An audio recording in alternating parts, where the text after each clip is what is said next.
Ниһаят килеп җиттек Мерсинга. Хуҗалар безгә шушындый бәләки күчтәнәш калдырдылар.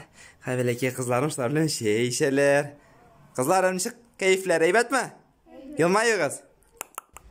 Хәерле көн барыгызга да. Без Мерсин шәһәрендә сим-карта алырга кердек. Сим-карта монда 650 лир тора. Бу $30. Безнең акчага күчергәндә 2400 тирәсе була инде. Бер айга 30 көн. Монда 200 минут сөйләшергә була. 20 гигабайт интернет өчен. Әгәр дә кинолар карамасаң, мультфильмнар карамасаң җитә инде бу. 30 көн буе карта кулланып шәһәрләр буенча йөргән.